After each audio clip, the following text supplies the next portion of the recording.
Okay. We've got the next part that we have to do with these. So in C, we actually found the stationary points. The next thing we have to do, and this helps when we graph cubics, quartics, whatever we need to graph, and when you ask graph things, actually find the nature of them. So that means find out whether they're a maximum, minimum, or a point of inflection. So it's actually not hard to do, but it actually ends up taking a long time to do it. Okay, there's lots of steps involved. Does that make sense? So we'll get cracking with this part.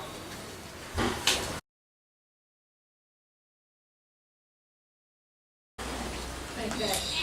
If I give you time to write the next bit down, so if you watch up here and that, for a maximum, our graph goes like that. Yep. So, and if that was okay, just a maximum parabola. Yep. Oh, it's the colour. Yeah. Oh, the colour. Change colours. I'm going to rub this off because this is not part of the notes as such. It will be just part of the explanation. Then I'll write it properly. So that's why I've said don't write anything. We'll go through this. So if you imagine our maximum's there, and if my graph was something like that, and that was the point A, okay?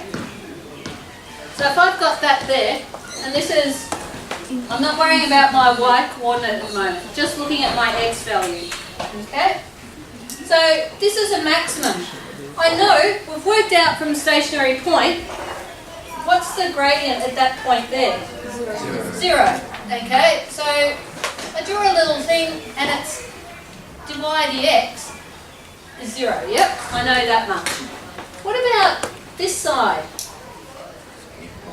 Positive. It's positive. So I know my gradient, so dy dx is positive. Okay, or I could write dy dx is greater than 0. Okay, but I can write it as positive. Now, this is just this side of A, isn't it? Okay, so this side of A, so from, you know how we did our limits the other day? I said it's this side, so I can say A from this side. If I'm going A from that side, okay, what is our gradient going to be? Negative. Negative. So it's like that. So dy dx is negative, or I can write it mathematically, is less than 0. So I get my gradient like that, my gradient like that, my gradient like that. So I end up with this sort of shape. So can you see I'm building that? But the thing is we won't know what the gradient is because we're just being given an equation. So as this works with a question, it'll become clearer. But as long as you understand this sort of thing here. So for a minimum, obviously our graph's going to go like that. Sorry. And if this is our A value here, what's my gradient right at that point? It's going to be 0 again, so my gradient is flat, so dy dx equals 0. What about this side of A? So it's going to be like that, which is dy dx is negative. Yep.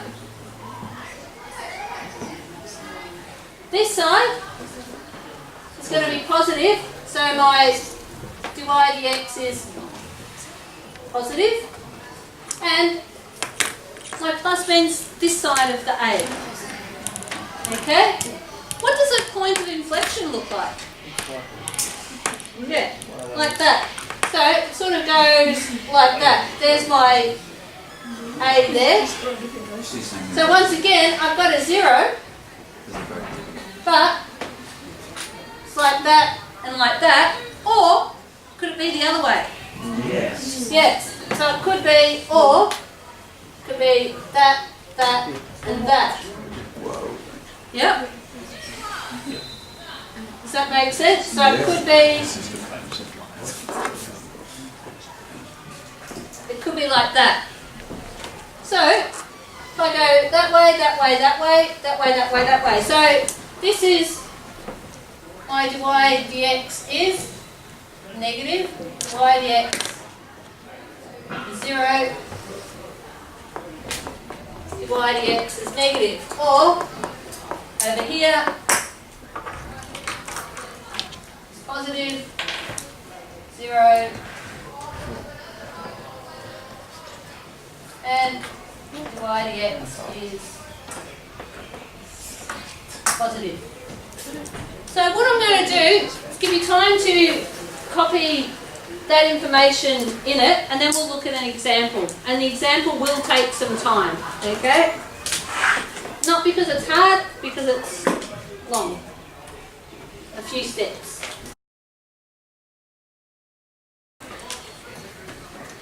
Okay, so the first part of this is exactly what we did in 18C.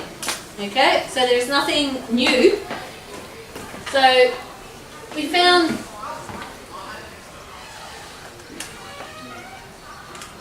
the stationary point. So we know for the stationary point, y dx equals 0.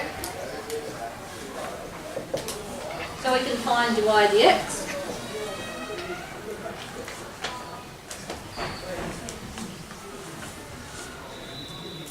Anyone want to tell me what dy dx is? 3x squared. Okay. So we need to find x. So what do we need to do? Make it equal 0. Yep. Then we factorise.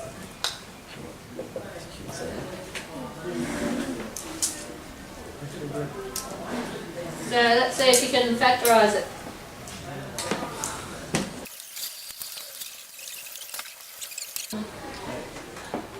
So what is it, Aiden?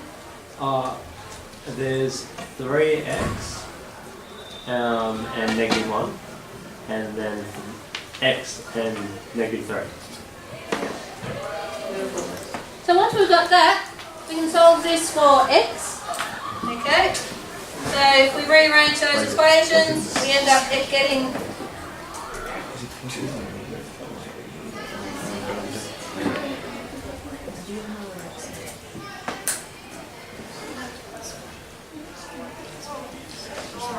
okay. Can you put this one? How did you get 0? How did I get those? I was just going to say, Yeah, because I got some. okay, these ones. Yeah, so how to get the negative 1 and negative 3. So 3x squared, okay, Yeah, get this. Yeah. 3x and x. I've got to have 3 up there. And then I've got to be able to cross multiply those, and I've got to get minus 10x down here. So I've got 3 and 1 to choose from here. But if I put 3 there, that's going to be 3, that's going to be 3. So it's going to give me 6. It's not going to get close to 10. So I need the 3 down there. I need the 1 up there. That gives me 1x. That gives me 9x. I want them to add up to negative 10. So I've got to put a minus, minus, minus, minus. Minus times minus gives me a positive. So that becomes my one bracket, and that becomes my other bracket. Okay? Then I put those equal to 0, and I get x equal to, what was it, a third, x equals to 3. Now, I need to find my stationary point. What do I do now? Solve them both in? Solve them both into this. So x equal a third into, so we get y equals 1/3 cubed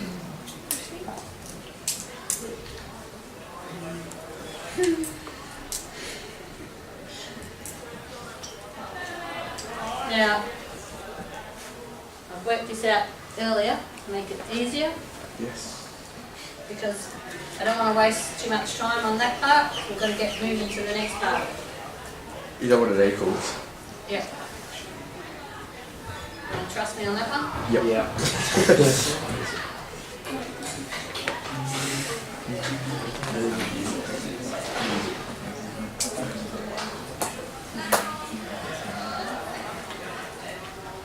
Okay.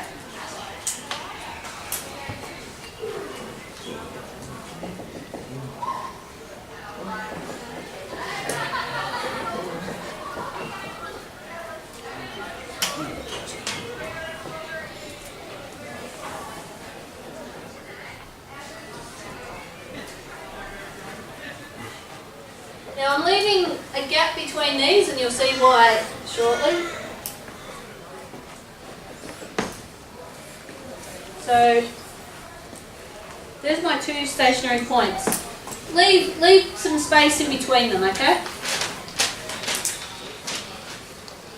Because now I need to find the nature of them.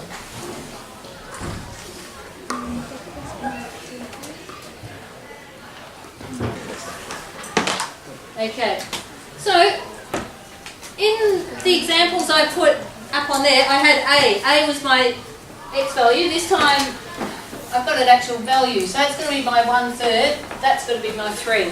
Okay, that was my x value. So now, can I just ask everyone to stop and watch this part, and then I'll give you a time.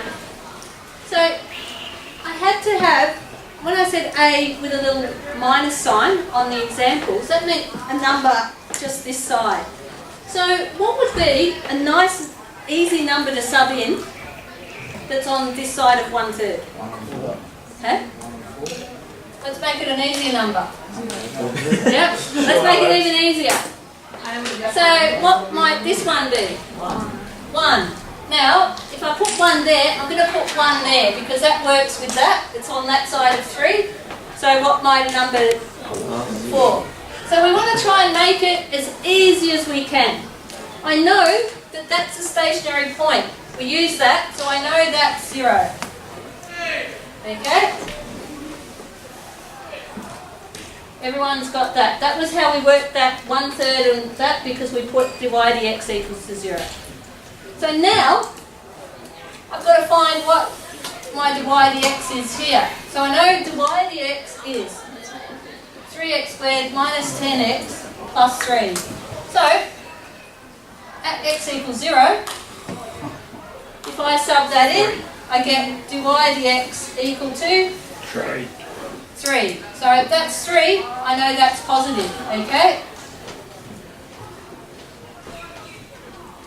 So at x equals 1, divide the x is going to equal 3 minus 10 plus 3, negative 4, it's negative. So that's working. So I've just figured out that this point here is a maximum. I chose the same point here, so I don't have to do any extra working out. I know that 1's there. Yep. Now I've got this one over here, I've got to sub in at x equals 4. So, divide the x will equal, what have we got, where is it? 3 times 4 squared minus 10 times 4 plus 3. So 16 times 3, that's 40, negative 40. 64. No, it's not 64. 16, 30, 48. 48 plus 3. So that's still going to be positive. 54. That's what we want. Okay? So can you see how I've done this? Now, in the book, if you look at the examples in the book, they've combined all of these in one row. I don't like doing it like that. So they've actually joined those two up. I like to keep that separate and then just do it here.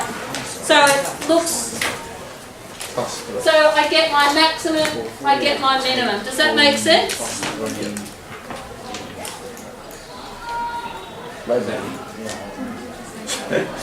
That's a plus there. Okay, so I now have, this is a maximum. So I can say the point 1 1/3 and 67/27. And we say it's a local maximum, okay? We'll sit, Yeah. okay? Just go with it. Just go with it for now. Don't question it. Don't question it. And 0.3 minus 7 is the local minimum. So I could actually easily draw this graph now. I've got my 1/3, 67/27 is going to be up there, and I've got 3 and then minus 7 is over here. I know that's going to go like that. I know that's a maximum. This is a minimum. And I can draw my graph.